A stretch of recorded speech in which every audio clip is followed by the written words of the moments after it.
this is my booktube. If you like bookish content, then hit that subscribe button. So here on my channel, I often talk about the books that I love and the things that I often find problematic about it and how I wish we could do better. And I thought today I would talk about 4 authors who are actually doing better. They're a complete inspiration for people who are writing today, and I think they also write amazing books. I think they're almost a case study in writing books that might not be perfect, but do a really good job of marrying story as well as ideas.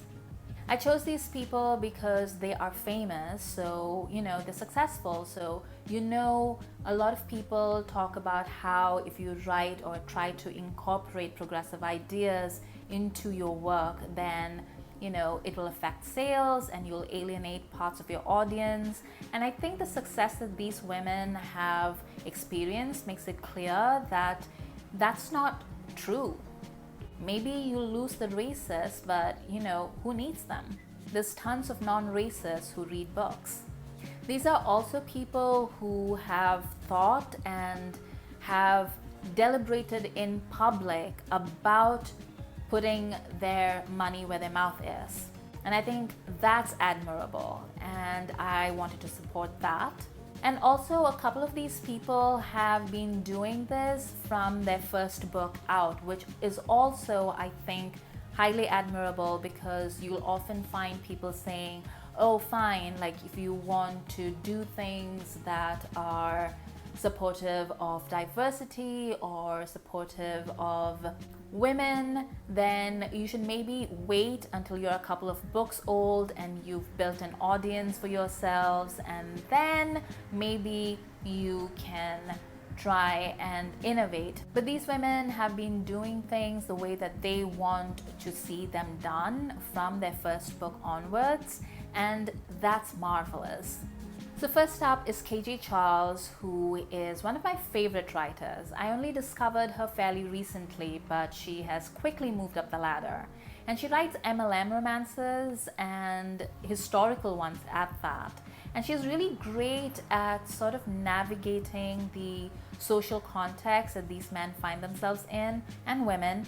And I know there's been a lot of talk in the community about whether it's kosher for women to be writing all these MLM romances, but I think KJ Charles is perhaps one of the better writers of such romances that I've come across.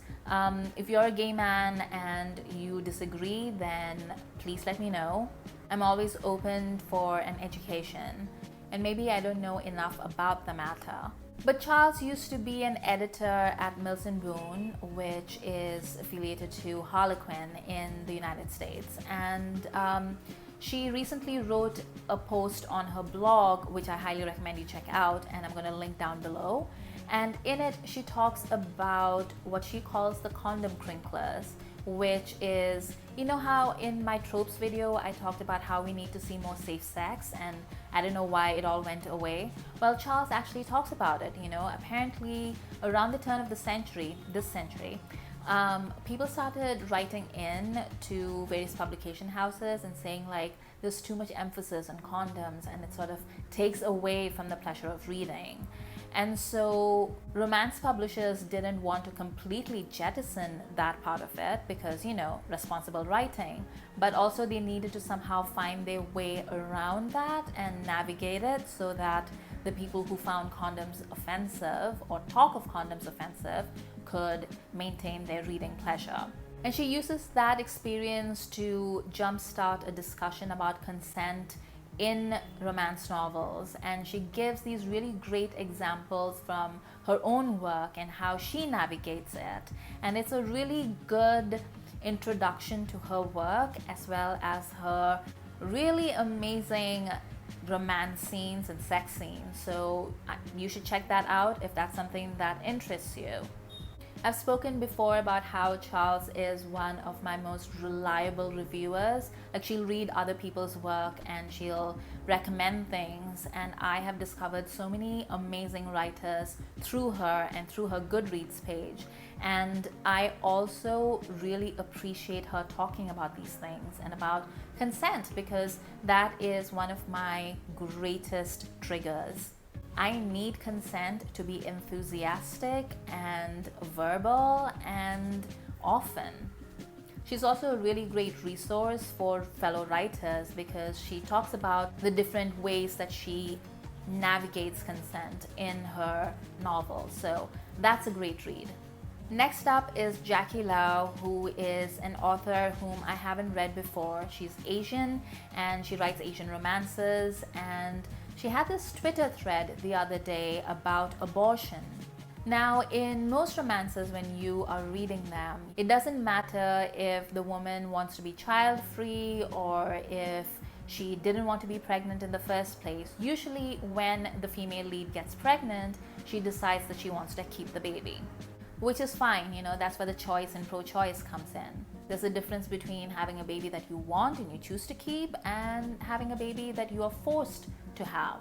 And it's very clear in the romances that I read that the women want to have these babies, and you know, they love their fathers and so on and so forth. But it's also true that because we don't see as much abortion in these novels, and because romance novels are predominantly read by women and written by women, it also means that we are losing an opportunity to contextualize and normalize talk about terminations of pregnancies. And it sort of feeds into this cultural distrust of it and contempt and condemnation of it, as if a woman's rights over her body is somehow evil and abnormal. I've said before that stories are ideas and stories give context. So, you know, there are a multitude of reasons why a woman would choose not to keep a pregnancy, from health to finance to just, you know, she doesn't want to have kids.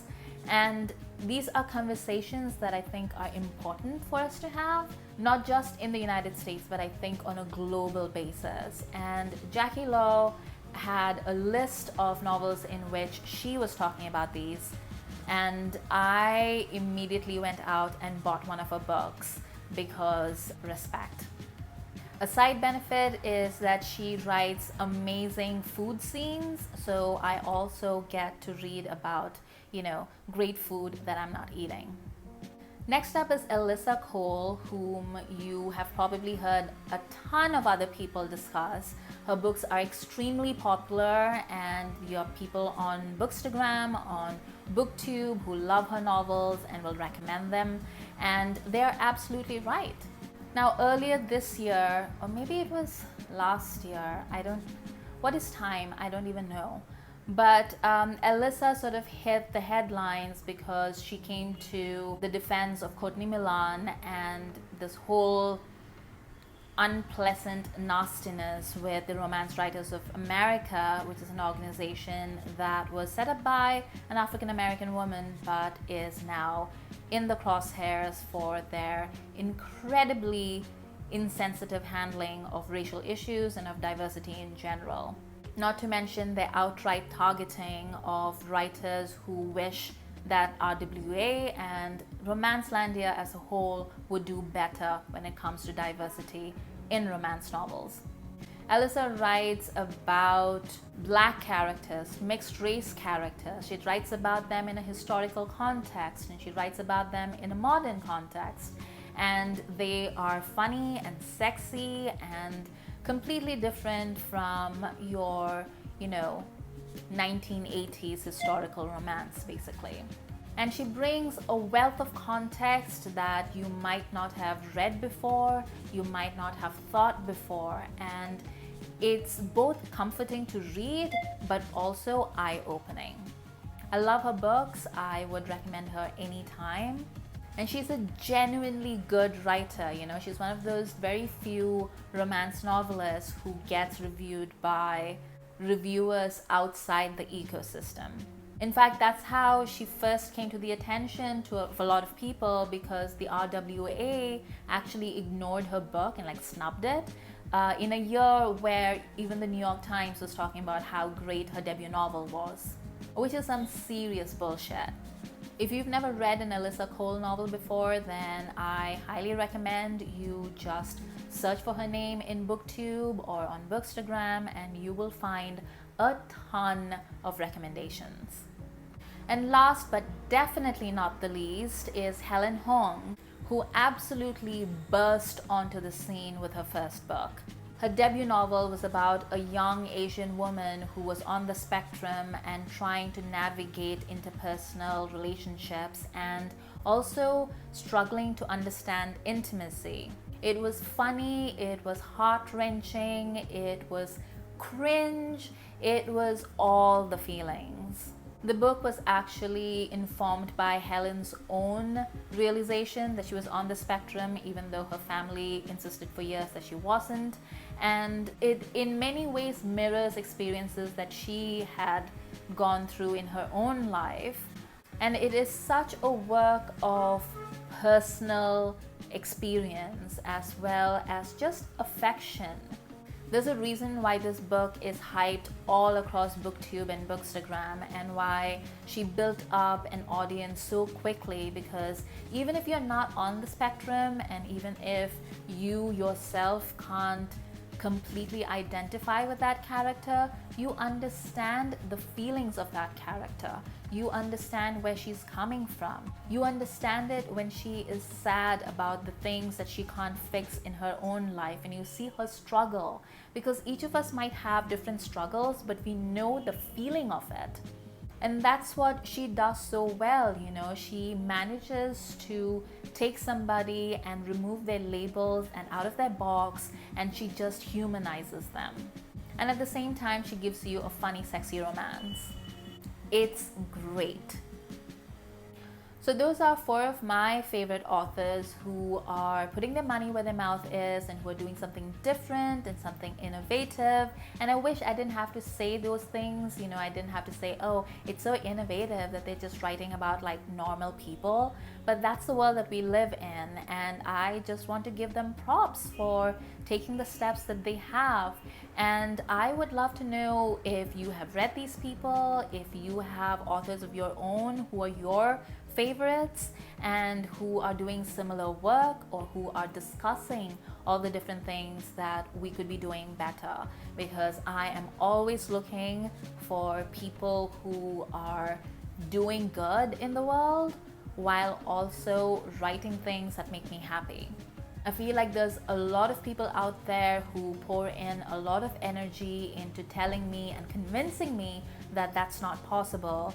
And people like the 4 that I have discussed today tell me that not only is it possible, but it is very, very good when it happens. So if you have recommendations, I'd love to hear them. For more videos, please hit the subscribe button.